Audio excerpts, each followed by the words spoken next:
안녕하세요. 보통 행복부동산 이기세입니다. 성화의 계절 7월이 다가오고 있습니다. 저는 7월 하면 재산세가 생각이 나는데요. 특히 재산세 같은 경우는 많은 세목 중에서도 납세층이 굉장히 두터운 세목으로 알려져 있어요. 그래서 우리가 세테크할 때 이 재산세는 세테크의 출발선이다 이런 얘기를 많이 하고 있습니다. 그래서 오늘은 이 재산세에 대한 주요 내용과 또 어떻게 하면은 재산세를 좀 더 줄일 수 있는지 방법에 대해서 하나씩 말씀드려보도록 하겠습니다. 여러분 지금 프로야구 시즌이잖아요. 세금상으로는 납세의 시즌입니다. 5월달에 종합소득세 납부했죠. 6월달에 자동차세, 7월에 주택분 2분의 1 건축물에 대한 재산세, 8월에 주민세, 9월에 주택분 2분의 1과 토지에 대한 재산세, 이렇게 5월부터 9월까지 쭉 연달아 세금을 납부하게 되잖아요. 근데 우리가 세금과 죽음은 피할 수 없다 그러잖아요. 또 피할 수 없으면 즐기라. 세금에 대한 우리가 하나의 인식을 정립할 필요가 있다고 생각한다 그러면 올리브 홈즈라는 분이 말씀하셨어요. 세금이라는 것은 문명사회에 대한 대가를 지급하는 것이다. 즉 내가 향유하고 있는 이 사회의 성장과 지속을 위해서 세금은 필수적이다 하는 긍정적인 생각을 가져달라는 얘기가 되겠죠. 오늘은 재산세에 대해서 말씀드리는데, 재산세의 과세 대상은 어떤 걸까요? 재산세 과세 대상은 뭐 부동산, 동산, 뭐 비행기, 항공기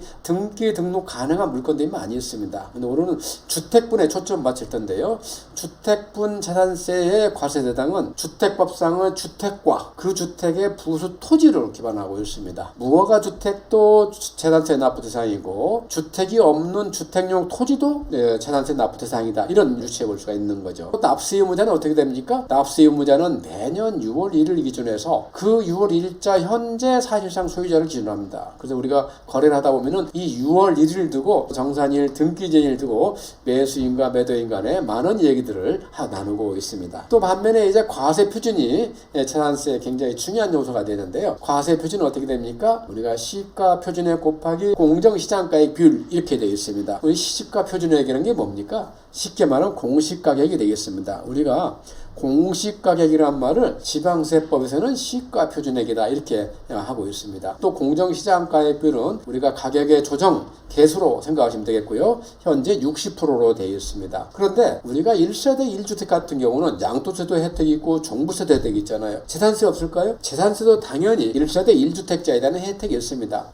근데 재산세는 시가 표준액이 9억 원 이하이면서 1세대 1주택이어야 돼요. 그런 경우에는 우리 공정시장가액비율을 60%가 아니라 45% 이하로 하는데, 우리가 이제 공정시장가액비율이 3억 이하이면은 43%, 6억 이하면은 44%, 6억을 초과할 때만 45%를 적용하고 있어요. 그만큼 1세대 1주택자이면서 다소 가격이 낮은 주택을 하는 사람들은 세부담을 줄여주려는 그런 방안이라고 볼 수가 있겠죠. 그 다음에 우리가 이제 재산세의 세율과 이제 납부 기한에 대해서 말씀드려보면은, 세율은 어떻게 됩니까?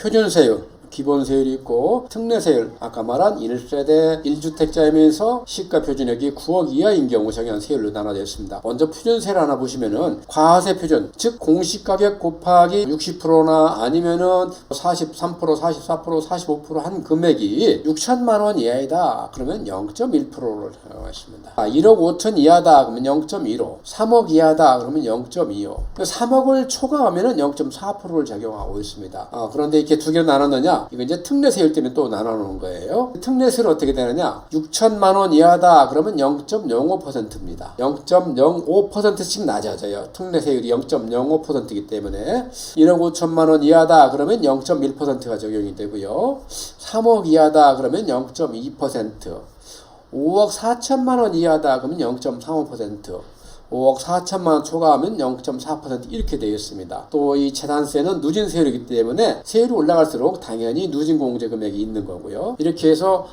두 가지 세율을 가지고 적용하게 될 텐데요. 그 다음에 납부 기한을 말씀드리면은 주택분은 7월, 9월 두 번 나눠내잖아요. 그래서 7월 16일부터 31일 사이에 2분의 1을 내고, 그 다음에 9월 16일부터 9월 30일 사이에 또 2차로 2차분을 납부하게 됩니다. 납부처는 주택이 소재한 이 시군구 구청이 되겠고요. 1세대 1주택자이면서 공시가격이 9억 이하인 경우는 특례 신청을 꼭 해야 됩니다. 매년 6월 10월 이내에 지자체에 신고를 해서 특례 신청을 해야 받을 수가 있다는 거 잊지 마시기 바라겠습니다. 자, 그 다음 주택분 재산세 계산 방법을 한번 실질적으로 볼 텐데요. 이건 산식을 통해서 한번 보시겠습니다. 자, 기존 것은 이미 바뀐 거니까 잊어버리고 올해부터 새로 적용하는 그런 재산세 계산 방법을 한번 보겠습니다. 자, 여러분 나와 있죠? 좀 복잡해 보이죠? 하나씩 보면 어렵지는 않습니다. 아래 값 중 작은 값. 이 1번과 2번이 있잖아요. 이 중에서 작은 값을 하겠다는 거예요. 자, 1번은 해당 연도의 가세 표준, 즉 해당 연도의 공시가격 곱하기 공정시작가액 비율 값을 1번이라 하고, 그 다음 2번은 과세 표준 상한액, 전년도 과세 표준 곱하기 105, 1.05 해서 나온 금액을 2번이라고 했을 때 1번과 2번 중 작은 금액에 세율을 곱한 거예요. 그래서 나온 것이 산출세액이 되고 3번이 됩니다. 또 하나는 전년도 납부세액 곱하기 세부담 상한율이라는 거예요. 그래서 나온 것은 세부담 상한액이 적용된 세액이라는 거예요. 그래서 이 3번과 4번 중에서 작은 금액을 부과하게 됩니다. 이 재산세는 양도세나 종합소득세 달리 신고납부가 아니라 부가납부예요. 정부에서 딱 얼마 내시오에 고지해서 날라온 세금입니다. 정부에서 이런 것을 부과하기 때문에 우리는 뭘 해야 됩니까? 잘 체크할 필요가 있다는 얘기예요.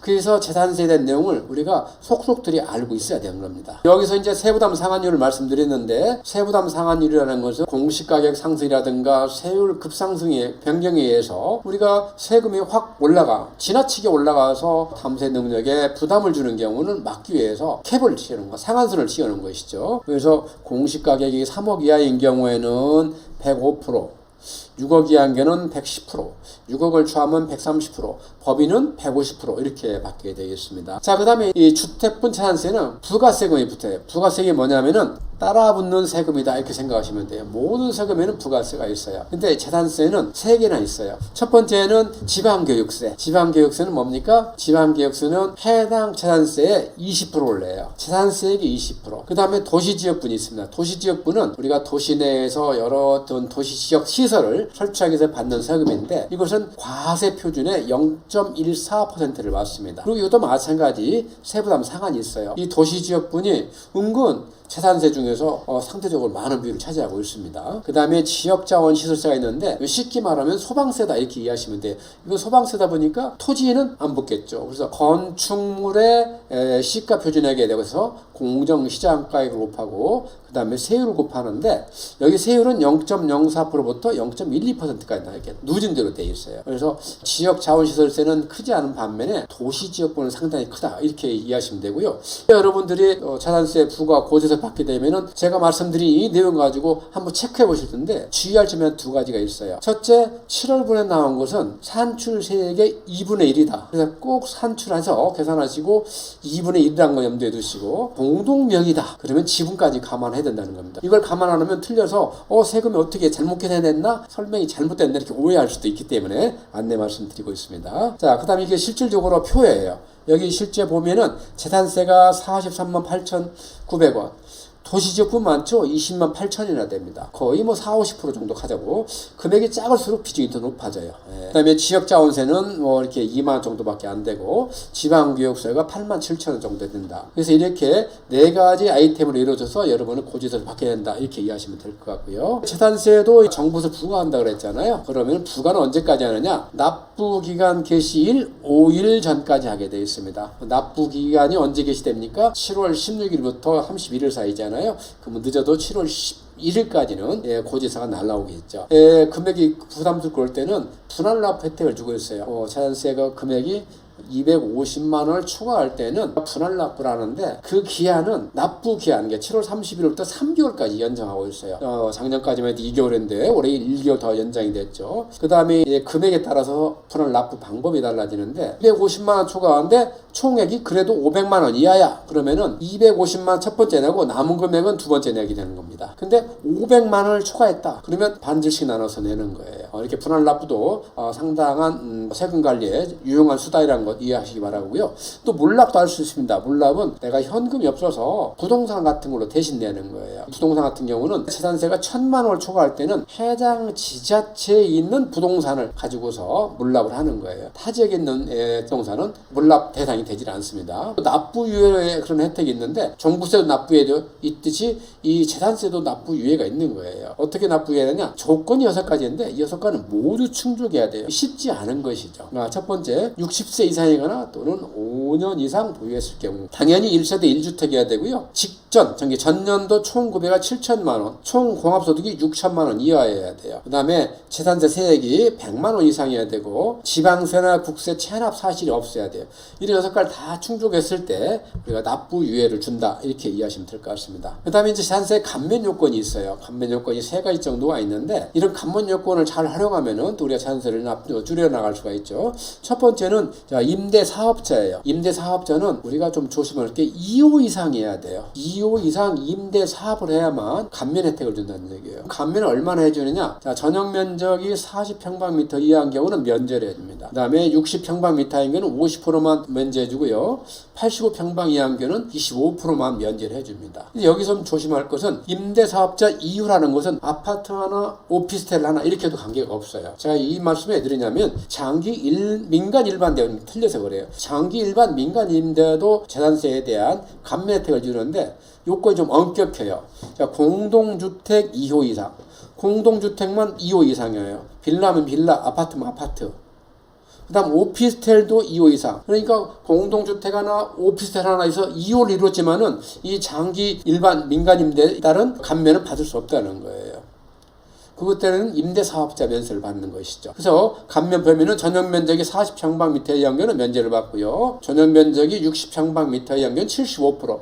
임대사업자보다는 감면폭이 훨씬 더 높죠. 그 다음 전용면적이 85평방미터 이하인 경우는 25% 받는다, 이렇게 하시면 되겠고요. 그 다음 세 번째는 이제 전세 사기 피해자입니다. 좀 안타까운 일이지만 최근에 전세 사기 피해가 많이 발생에 따라서 이 재산세에 대한 이제 감면 혜택을 주는데 이 조건이 이 전세 사기 피해자가 전세 사기 피해 주택을 보유하는 경우예요.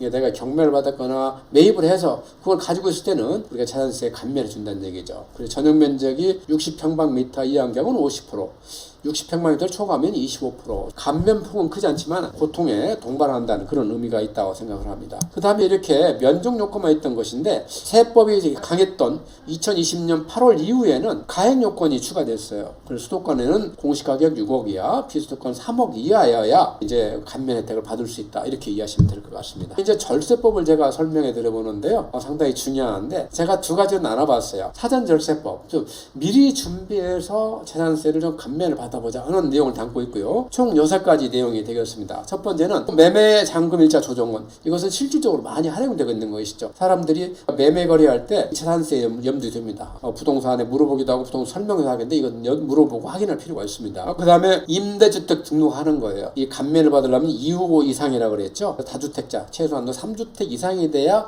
우리가 이런 방법을 정의해 볼 수가 있다, 이렇게 말씀드리고요. 1세대 1주택자가 가장 쉬운 것은 주택연금 가입입니다. 주택연금 가입하면 25%를 감면해 주거든요. 그런데 주택연금 가입에도 5억 이하여야 돼요. 5억 이하여야 되고 5억이 초과하면은 공시가격이 5억에 초과하면은 5억에 해당된 부분만 감면해 준다는 거예요. 그래서 1세대 1주택자도 우리가 주택연금 가입하면은 우리 재산세를 감면받을 수 있다. 주택연금을 가입했으면은 신청을 한 얘기죠. 재산세를 줄일 수 있기 때문에. 네 번째는 내진 설계 감축을 하면은 50%를 받을 수 있다는 얘기 되고요. 그 다음에 우리가 고지서를 모바일로 신청을 하면은 이제 소액의 감면이 있습니다. 그 다음에 이제 6번째로 우리가 건물을 신축했는데 준공이 아직 안 됐어. 그 준공일을 내가 좀 조절할 수 있다 그러면 6월 1일 이후로라는 얘기예요. 6월 1일 전에, 준공 이전에는 주택 자체가 존재하지 않기 때문에 당연히 재산세가 없는 것이죠. 이런 것들이 우리가 실질적으로 사전에 준비해서 재산세를 감면받을 수 있는, 절세할 수 있는 방법이다, 이렇게 말씀드릴 수 있겠고요. 그 다음에 실제 납부할 때 이미 고지서가 발부되어 있는데 납부할 때 어떻게 재산세를 좀 줄여볼 수 있을까? 3가지 방법을 제가 적시해 보았습니다. 첫 번째는 분할납부 신청. 아까 설명했었죠. 분할납부 제도를 활용해서 우리가 세부담을 좀 낮춰보는 거. 두 번째는 신용카드를 통한 납부입니다. 신용카드 통해서 할부로 납부할 수도 있고 또 카드 포인트로 납부할 수도 있고 또 포인트도 받을 수가 있습니다. 수수료가 발생하지 않고요. 세 번째는 서울시에만 해당됩니다. 서울에서만 해당되는 건데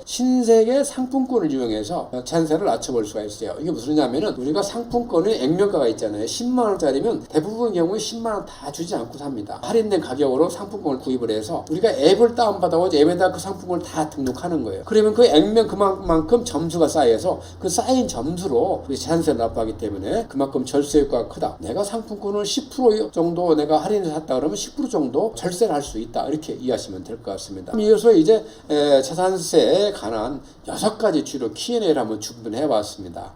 첫 번째 Q&A는 주택은 없고 그 주택 용지에 토지만 있는 경우는 재산세 내냐? 이 질문이 왜 나왔냐면은 주택 재산세잖아요. 그러니까 난 주택 없어 이렇게 생각할 수 있는데 제가 아까 말씀드릴 때 대상은 주택과 그 부속 토지로 그러겠잖아요. 토지만 있어도 재산세 납부 대상이 된다 이렇게 이해하시면 되고요. 두 번째 질문은 오피스텔은 모든 세법에서 논의 대상이 되고 있습니다. 재산세 납부 대상이 되냐? 내가 사실은 오피스텔 주거용 주고 있는데 이번에 건축물로 재산세가 나와서 이거 어떻게 해야 돼? 이렇게 질문을 많이 받거든요. 오피스텔은 기본적으로 건축물로 인정이 되고 있습니다. 그래서 별도 내가 주거용으로 신청하지 않는 한 건축물분으로 재산세가 나옵니다. 건축물분과 주거분만, 주택분이 재산세 세율 차이가 얼마나 나느냐? 과표도 차이가 나고 세율도 차이가 납니다. 건축물은 우리가 공정시장가율이 70%잖아요. 그래서 과표가 올라가고 대신 세율은 건축물에서 세율은 0.25 낮지만 토지분이 있겠습니다. 전체적으로 우리가 건축물에 대한 재산세가 좀 높기 때문에 우리가 이 주거용으로 쓰고 있다 그러면은 꼭 지자체에 신청을 해서 주택분으로 받을 필요가 있습니다. 그 다음에 이제 세 번째, 상속 등기하지 못했는데 6월 1일이 지났다. 그럼 누가 과연 재산세 부과 대상자냐? 이런 질문이 나올 수가 있잖아요. 상속가 5월 말경에 임종을 하시면은 바빠서 그런 틈이 없잖아요. 그럴 때도 법에 정하고 있습니다. 일단은 지분이 높은 상속자고 그 사람이 없으면은 연장자한테 부과가 된다. 이렇게 이해하시면 될 것 같고요. 그 다음에 네 번째는 이제 주택을 2인 이상 공동 명목으로 하면은 절세 효과가 있나 이렇게 물어보시는데 재산세는 어떤 세금입니까? 인세가 아닙니다. 이거 물세입니다. 주택 자체에 대한 세금이에요. 그래서 주택에 대해 세금을 내고 그 세금을 우리가 지분 비율로 안분해 나오기 때문에 공동명의라 해서 절세되는 게 없다. 이렇게 하시면 될 것 같습니다. 그 다음에 다섯 번째, 요즘에 이제 많은 논란을 불러일으키고 있죠. 생활 숙박시설, 생수기라 그러는데 그 생수기를 통상 주택으로 많이 이용하잖아요. 그랬을 경우 어떻게 되냐는 얘기죠. 생수는 사용 용도를 떠나서 무조건 그 밖의 건물로 해서 건축물로 인정이 되고 있다. 건축물에 해당되는 재산세를 내고 있다. 이렇게 이해하시면 되겠고요. 그 다음에 이제 내가 재산세를 이미 납부를 했어요. 그래서 이제 올해 12월까지 해당되는 재산세를 납부했는데 내가 9월이나 10월에 집을 팔았어요. 명의 다 넘겼어요. 그러면 나머지 기간 동안 재산세 환급 받을 수 있을까요? 당연히 없죠. 이때 무조건 6월 1일자 기준에서 1년치를 납부하게 명시되어 있기 때문에 그렇습니다. 자, 오늘은 7월을 앞두고 재산세에 대한 내용을 설명을 드렸고요. 재산세의 주요 부분, 또 어떻게 하면 재산세를 좀 더 줄일 수 있는지 이런 세테크가 하는 부분도 같이 설명을 드렸습니다. 도움이 되시길 바라고요. 부동산이나 세금에 대해서 궁금한 사항이 있으면 언제든지 행복부동산 연락 주시기 바라겠습니다. 감사합니다.